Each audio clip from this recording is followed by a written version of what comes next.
नमस्कार, स्वागत है आप सभी का। जैसा कि आप सभी को पता है कि 18 दिसंबर 2024 को मध्य प्रदेश लोक सेवा आयोग के सामने एमपीपीएससी का स्टूडेंट अपनी कुछ मांगों को लेकर जा रहा है और ये जाना बिल्कुल वाजिब भी है, क्योंकि पिछले कुछ सालों में हमारा मध्य प्रदेश लोक सेवा आयोग जो है कहीं ना कहीं कुछ इरेगुलरिटी को लेकर चल रहा है, जिसके कारण हमारा बच्चा परेशान है। और जब हम पढ़ाने क्लास में जाते हैं या बच्चों के सामने से जब निकलते हैं तो कुछ ऐसे प्रश्न हैं जिनको बार बार मैं सुन रही हूँ या भी मैं देख रही हूँ कि हमारे जो स्टूडेंट्स हैं उन वो सब इतने अच्छे तरीके से तैयारी कर रहे हैं और बीच बीच में कुछ प्रश्न जो हैं उनको परेशान कर रहे हैं। तो उन प्रश्नों के बारे में बात करेंगे। सबसे पहला कि ये जो 18 दिसंबर को अभी आंदोलन होने जा रहा है, ये समय की बर्बादी है। इसमें आपको शामिल नहीं होना चाहिए, क्योंकि हमारे लिए काम तो कोई दूसरा और कर रहे हैं। आप मुझे ये बताइए कि यदि 2019 से आपका रिजल्ट नहीं आता है और आपको उसकी पोस्टिंग मिलती है 2024 में, है ना, और इसके बावजूद भी अभी भी 2019 का जो रिजल्ट है वो 87-13 में लटका हुआ है, हम क्या जवाब दें उस स्टूडेंट को? या उस स्टूडेंट का समय बर्बाद नहीं हुआ का? अब ये प्रश्न उठेगा कि ये तो 2019 वालों के साथ हो रहा है, हमारे साथ थोड़ी ना हो रहा। तो बेटा कल आपके साथ हो जाए क्या भरोसा? 2012 वाले के साथ में हुआ था, तब 2019 वालों ने साथ नहीं दिया होगा, तो 2012 का रिजल्ट 2018 में आया था, 2016 में आया था, है ना। और अभी भी ऐसे कई एग्जाम है। अगर आप शांत बैठे रहोगे 2017 से व्यापम में अगर आप देखें तो एसआई का पता नहीं, ऐसे कई एग्जाम हो चुके हैं, है ना, चाहे आप पटवारी भर्ती लो या जो भी लो, है ना। तो हम यहाँ व्यापम की बात नहीं कर रहे हैं। मुद्दा यह है कि मध्य प्रदेश लोक सेवा आयोग सबसे प्रतिष्ठित संस्थानों में है, क्योंकि ये उच्च पदाधिकारियों की भर्ती करता है और हम और आप कल को वही पदाधिकारी बनने जा रहे हैं। तो दूसरी बात मैं ये भी बोलूंगी कि यदि आप अपनी मांगों को रख रहे हैं तो मेरा 100% आपके साथ समर्थन है। प्रश्न ये उठता है कि क्या मैडम आप चलोगे तो हम भी चलेंगे? जी हाँ, मैं यहाँ पर 18 तारीख को आप सभी के साथ आंदोलन में शामिल होने वाली हूँ। मैंने ये डिसीजन ले लिया है। अभी कुछ और मुद्दों पर हम बात करेंगे। उसके पीछे बिल्कुल तार्किक ये है कि मैं जब क्लास में पढ़ाने जा रही हूँ या मेरे स्टूडेंट का मन ही नहीं लग रहा है पढ़ने में। क्यों मैडम? जब इतना ज्यादा असमंजस की स्थिति में हम एग्जाम देंगे तो पढ़ने का क्या मतलब? इससे अच्छा छोड़ के हम कोई और तैयारी कर लें। ठीक है भैया तैयारी कर लो, लेकिन मैम उससे डिप्टी कलेक्टर और डीएसपी तो नहीं बन पाएंगे ना। 2019 वाला बच्चा अभी भी अटका हुआ है 87-13 में। वो बच्चे की अगर डीएसपी की एज चले जाती है तो कोई और एग्जाम की भर्ती से वो डीएसपी बन सकता है क्या? नहीं बन सकता। उसका सपना तो अधूरा रह जाएगा।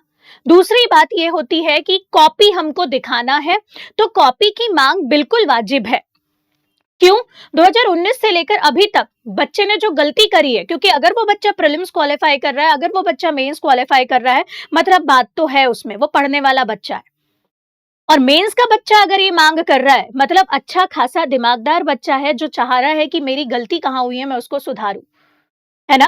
तो दूसरी बात, एक और, समय की बर्बादी बिल्कुल नहीं है। अगर आपको ये लगता है तो भ्रम है, क्योंकि आज नहीं तो कल आप भी इस प्रक्रिया से यदि असंतुष्ट होंगे तो आपको कहीं ना कहीं जो अभी बच्चे फेस कर रहे हैं वो फेस करना पड़ेगा। यदि ये पूरा आंदोलन शांतिपूर्ण तरीके से होता है, ये आंदोलन कहीं पर भी यहाँ नेतागिरी से अगर परे होकर अगर बच्चे अपनी मांगों को रखते हैं आयोग के सामने, तो ये बिल्कुल भी समय की बर्बादी नहीं है। आप सभी को एकता दिखाकर यहाँ पर जाना चाहिए और अपनी बातों को शांतिपूर्ण तरीके से रखना चाहिए। कुछ भी गलत नहीं है इसमें, क्योंकि आंदोलन का मतलब बिल्कुल भी ये नहीं होता कि आप किसी चीज को यहाँ पर क्या कर रहे हैं, नकार रहे हैं। हम आंदोलन का मतलब नकारात्मकता के साथ में जोड़ते हैं उसको, क्योंकि हमने पॉलिटिशियन का ही आंदोलन देखा है। आंदोलन का मतलब ये बस होता है, फोर्थ पेपर में यार इथिकल वैल्यूज में या इथिक्स में आप पढ़ते हो, जब आप किसी प्रक्रिया से असंतुष्ट होते हैं तो यहाँ पर शांतिपूर्वक आप क्या रखते हैं, अपनी मांगों को रखते हैं। ये भी एक आंदोलन का प्रकार है और अगर आप ये रख रहे हैं तो कुछ भी गलत नहीं है और ना ही समय की बर्बादी है।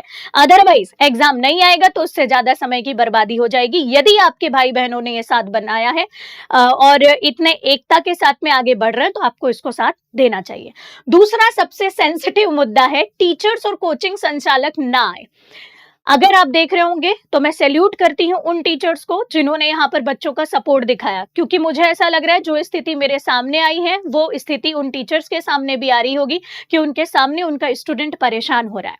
और ऐसा वैसा स्टूडेंट नहीं, वो स्टूडेंट जो मेंस क्वालिफाई कर चुका है एक एक दो दो बार, जो इंटरव्यू तक जा चुका है, है ना, सबसे कठिन परीक्षा में से एक परीक्षा है ना। अगर वो इतना क्वालिफाई करके वहां तक गया है, मतलब वो बच्चा पढ़ने वाला है, यहाँ फालतू टाइम बर्बाद करने इंदौर में नहीं आया है।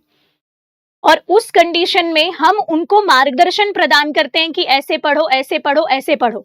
तो मुझे लगता है इस बार टीचर जो हैं बिल्कुल आपका साथ दे रहे हैं बच्चों, और उसमें से मैं भी आपके साथ वहां पर आ रही हूँ। हाँ, कुछ कारणवश कुछ और कोचिंग संचालक हैं या टीचर्स हैं जो सामने नहीं आ पा रहे हैं, लेकिन यकीन मानिए वो भी आपके साथ में अप्रत्यक्ष रूप से, मुझे ऐसा लगता है, साथ में। और उनके मन में ये भी प्रश्न है कि नहीं यार, बच्चे जो कर रहे हैं उनको इंसाफ मिलना चाहिए। कहीं ना कहीं उनके एक सॉफ्ट कॉर्नर में ये चीज है कि बच्चे इस बार बिल्कुल मेहनत कर रहे हैं और अपने हक के लिए आवाज उठाना वाजिब है। हाँ, किसी कारणवश नहीं आ रहे हैं, तो वो कारण में से एक कारण मैं और बता दूं, यदि कुछ पर्टिकुलर कारण ना हो इसके अलावा, जो बड़े बड़े कोचिंग संचालक हैं, है ना, उनके लिए कि यार बच्चा ही नहीं रहेगा तो पढ़ाओगे किसको, आपकी क्लास सुनी रह जाएगी ये बच्चा अगर आपके साथ नहीं गया तो, है ना। इवन छोड़िए कोचिंग संचालक, मैं अभी कल परसों चाय पी रही थी तो चाय वहां पर चाय वाले बोलते हैं कि इस बार भंवरकुआं सूना हो गया, है ना। हम बुक शॉप पे गए, बुक शॉप वालों की दुकानें बंद हो गई, बुक नहीं बिक रही। भंवरकुआं में पेन की खरीदी यहाँ पर जो हो गई वो बंद हो गई। तो आप देखो भैया, ये बच्चे ही हैं जिनके कारण तुम्हारा रोजगार चल रहा है, और इस समय में तुम उनका साथ नहीं दोगे तो तुम्हारा चाहे पेन की दुकान हो, चाहे तुम्हारी जूस की दुकान हो, चाहे तुम्हारी पानी पूरी की दुकान हो, चाहे तुम्हारी कॉपी पुस्तक की दुकान हो, पूरा भंवरकुआं, इवन आधे से ज्यादा जो पूरा भंवरकुआं और आसपास के एरिया हैं वो इसी से संचालित हो रहे हैं। तो मुझे ऐसा लगता है कि यदि ये राजनीतिक मुद्दा नहीं है, बच्चे अपनी हक की लड़ाई कर रहे हैं, अपने हक की लड़ाई भी नहीं मांग कर रहे हैं, तो हमें सम्मिलित रूप से साथ में आना चाहिए। और मैं तो आपके साथ हूं और बहुत सारे टीचर आपके साथ में हैं। आप अपने आप को अकेला मत समझिए। 18 तारीख को आप लोग देखिएगा, आपने जो यहाँ पर इतनी रूपरेखा बनाई है उसके साथ में आपको 100% समर्थन मिलेगा। दूसरी बात कि चुपचाप पढ़ाई करो। कई बार ये प्रश्न ये देखने को मिला कि यार फालतू के लफड़े में मत फंसो, ज्यादा नेतागिरी मत बताओ और चुपचाप पढ़ाई करो। बेटा पढ़ के क्या कर लोगे जब 10 प्रश्न गलत होंगे? पढ़ के क्या करोगे यदि एक नंबर से तुम 87-13 में लटक गए? पढ़ के क्या कर लोगे यदि तुम्हारा रिजल्ट 4 साल तक नहीं आया? पढ़ के क्या कर लोगे यदि वो पढ़ाई तुमको डिप्रेशन, एंजाइटी और चिड़चिड़ापन दे रही है ना। रिजल्ट ही नहीं आ रहा है जिस काम के लिए पढ़ रहे हो, तो शांतिपूर्ण तरीके से यदि आपकी बात रखने के लिए लोगों ने इनिशिएटिव लिया है तो मुझे ऐसा लगता है कि आपको सपोर्ट करना चाहिए, है ना। तो भैया चुपचाप पढ़ाई भी कर लोगे तो इतना ज्यादा मत बताओ। अगर आप देखो अभी कोई शो हो जाए या पुष्पा 2 मूवी देखने के लिए तुम्हारा समय बर्बाद नहीं हुआ, तब नहीं बोला चुपचाप पढ़ाई करो। कहीं पर घूमने जाना है तब समय बर्बाद नहीं हुआ। रहा छोड़ो, इंस्टा और मोबाइल में अभी ये देख रहे हो आप वीडियो, है ना, उसके बाद फिर रील स्क्रॉल करोगे तब समय बर्बाद नहीं हुआ। 2-3 घंटे का समय ही मांग रहे हैं। बाकी बेचारे वो बच्चे तो अरेंज कर ही रहे हैं सारा, बस 18 तारीख के दिन आपसे 2-3 घंटे का समय मांग रहे हैं। तो अगर मुझे ऐसा लगता है ये आंदोलन किसी भी पॉलिटिकल पार्टी या राजनीति से संबंधित नहीं है, केवल अपनी मांगों को रखने से है। बार बार बोल रही हूं मैं शांतिपूर्ण तरीके से, मुद्दे से बिल्कुल मत भटकना बच्चों, है ना। तो ये कहीं से कहीं तक समय की बर्बादी नहीं है और ना ही इससे आपका पढ़ाई का लॉस होगा, क्योंकि ये कहीं ना कहीं आपके 4th पेपर के कोर्स में है भैया, है ना। अगला, मेरे अकेले से क्या होगा? बेटा हमारे हिंदी में एमपीपीएससी मेंस कई बार प्रश्न पूछ चुका है और देखिएगा इस पे पल्लवन संक्षेपण भी आ चुका है कि अकेला चना भाड़ नहीं फोड़ सकता और बूंद बूंद से घड़ा भरता है। एक अकेला बच्चा, हर कोई ये सोच लेगा कि यार ये टीचर तो बोल रही है ना, ये तो बोल रही है, मैं क्यों वीडियो बनाऊं या मैं क्यों इनका सपोर्ट करूं, ये कर लेगा, ये कर लेगा, ये कर लेगा। तो अभी तक यही तो करते आए हो, ये कर लेगा, और इस चक्कर में किसी ने कुछ किया ही नहीं, है ना। और मौका मिला है और अब समय सच में आ गया है, क्योंकि पानी सर से निकल चुका है। अब समय आ गया। अगर आप अभी भी नहीं इन चीजों को समझेंगे, इसकी गंभीरता को जो बच्चों के साथ हो रहा है, तो आपका तो मामला ढप होगा ही होगा। और आप देखिए ना, वो बच्चा नहीं रहेगा तो फिर क्या कर लोगे तुम पढ़ाकर? यार किसको पढ़ाओगे? और अगर उस डिप्रेशन से जूझते हुए बच्चे को पढ़ाओगे भी तो उसके दिमाग में वैसे भी कुछ नहीं जाना हुआ है। उसके दिमाग में अभी भी 18 तारीख का आंदोलन चल रहा है। मैं देख चुकी हूँ, चाहे ऑफलाइन का बच्चा हो, ऑनलाइन का बच्चा हो, कमेंट में ये नहीं पूछता मैडम इस प्रश्न का आंसर बताओ, वो पूछता है मैडम 18 तारीख को जाऊं कि नहीं जाऊं। मतलब वो संशय में बैठा है ना। अगली प्रश्न, लड़कियां ना आए, है ना। पिछले बार भी कुछ ऐसी बच्चियां हैं, मैं यहाँ पर नाम नहीं लूंगी, उन्होंने यहाँ पर नेतृत्व किया था, तब यहाँ पर कुछ चीजें हुई थी, है ना। और उनमें से कुछ लड़कियों ने नेतृत्व किया था, बहुत अच्छा किया था। और दूसरी बात मैं आपको ये बोल दूं कि ये लड़का लड़की की लड़ाई नहीं है बेटा, ये एस्पिरेंट की लड़ाई है। मैं बार बार देख रही थी कि लड़कियां डर रही हैं, या लड़कियां ये बोल रही हैं कि लड़कियां इनिशिएटिव नहीं ले पाती, लड़कियों में नेतृत्व क्षमता नहीं होती। तो वास्तव में मैं एक बात बोलूं, सच में लड़कियां डरी हुई हैं। लड़कियों को ये लगता है कि कहीं वहां पर जाने के बाद कुछ तो नहीं हो जाएगा, या कुछ मतलब हम अनकंफर्टेबल हैं या कुछ चीजें। तो मैं आपको ये बोल दूं, और बच्चों से भी मेरा आग्रह है जो इसको लीड कर रहे हैं और इनिशिएटिव ले रहे हैं, कि आप यहाँ पर जो है देखिए, मान रहे हैं स्त्री पुरुष समानता का अधिकार है ना, सारी चीजें बराबरी के साथ है, लेकिन कहीं ना कहीं आज भी जरूरत है थोड़ा सा कहीं ना कहीं लड़कियों को थोड़े से सपोर्ट की। तो उस टाइम पे आप इन चीजों का ध्यान रखेंगे, आंदोलन के टाइमिंग का ध्यान रखेंगे, आंदोलन में वहां पर जो भी नेतृत्व करता है वो इनिशिएटिव इस तरीके का लीजिए कि वहां पर लड़कियां सेफ भी रहें और लड़कियां डरे ना, है ना, किसी चीज में। और बच्चियों से निवेदन है, लड़कियों से, कि देखिए अगर आप भावी प्रशासक बनने जाएंगे तो कल को ये सिचुएशन आपके सामने आने वाली है। आप जिस दिन डिप्टी कलेक्टर डीएसपी बनेंगे, क्या आपको लगता है कि इतनी इजी है ये जॉब? बिल्कुल नहीं। चाहे लड़का हो चाहे लड़की हो, आपके सामने आपसे असंतुष्ट होकर भी लोग धरना प्रदर्शन करने आ सकते हैं। याद रखिएगा, जो आज आप करने जा रहे हो वो कल आपके सामने भी होगा बनने के बाद में। तब कैसे हैंडल करोगे इस चीज को? ये बोल के पल्ला तो नहीं झाड़ सकते कि लड़की हो। Got it? तो मुझे लगता है समानता का अधिकार है तो वो केवल किताबों में ना हो, दिखे, आप आगे आ सकती हैं, बट कुछ चीजों को ध्यान में रखिएगा, नेतृत्वकर्ता भी और आप भी, है ना जी। और नियमों के अनुसार चलेंगे तो कुछ भी गलत नहीं है। अगला, मैडम आप आओगी कि नहीं आओगी, तो आप समझ ही गए होंगे कि ये वीडियो यदि मैं बना रही हूं तो मेरा 100% समर्थन है। 18 तारीख को मैं आपको वहां पर आयोग के सामने मिलने वाली हूं, है ना। और यही इसीलिए ये वीडियो बन रहा है।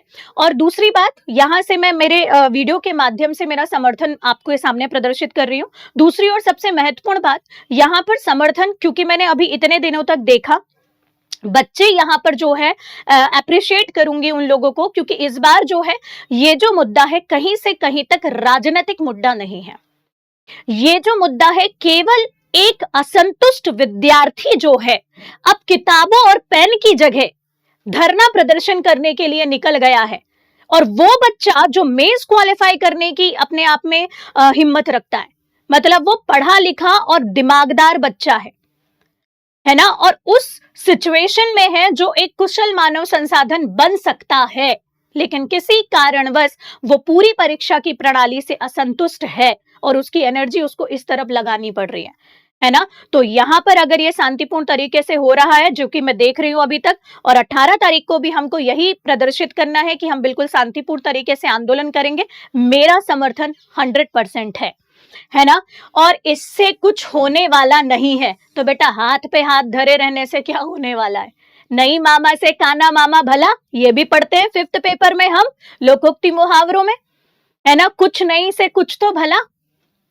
वैसे भी कुछ हो नहीं जा रहा है तुमसे, वैसे भी तुम लाइब्रेरी में बैठ के उस दिन नहीं पढ़ पाओगे, वैसे भी तुम पढ़ा नहीं पाओगे, है ना, वैसे भी तुम्हारा मन लगेगा नहीं, चलो तुम बैठ भी गए तो कम से कम इतना सा कंट्रीब्यूशन तो दे दो अपना, ताकि तुम्हें संतुष्टि रहे कि यार लोगों ने मेहनत करी और मैंने मेरे हक के लिए आवाज उठाई। लेकिन अंत में बस यही बोलूंगी जो शुरू से लेकर लास्ट तक बोल रही हूं, कि आपको किसी भी प्रकार का यहां पर जो है ऐसा कोई भी कार्य नहीं करना है जो यहाँ पर इसको कोई गलत रूप दे दे इस आंदोलन को।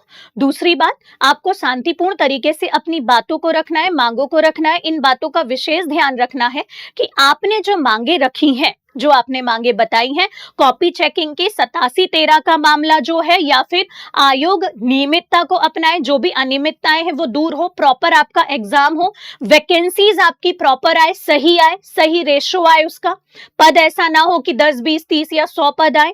तो इन्हीं मांगों को लेकर आपको आगे जाना है। किसी भी प्रकार से कोई राजनीतिक मुद्दा ना बनने पाए, पक्ष विपक्ष ये सब दूषित राजनीतियों से ऊपर उठिएगा, क्योंकि आप वैसे भी आपको समझाने की जरूरत नहीं है ना। आप सभी जो हैं पढ़े लिखे हैं और आप भी एथिकल वैल्यूज और फोर्थ पेपर पढ़ते हैं कि प्रशासक किसी भी पार्टी का नहीं होता, वो तटस्थ होकर अपने कार्यों का निर्वहन करता है। तो याद रखिएगा, जो आप कर रहे हैं, कल को डिप्टी कलेक्टर डीएसपी बनने के बाद में आपके सामने भी ये चीज हो सकती है ना। तो उस टाइम पे आप किन बातों का ध्यान रखेंगे, बस उन्हीं बातों का अभी भी ध्यान रखें। शांतिपूर्ण तरीके से धरना प्रदर्शन आपको करना है, मेरा यहां से पूर्णतः सहमति है ना। क्योंकि इस बार जो आंदोलन हो रहा है, मैं अप्रिशिएट एक बार फिर से करना चाहूंगी बच्चों को, ये आंदोलन किसी पार्टी का नहीं है।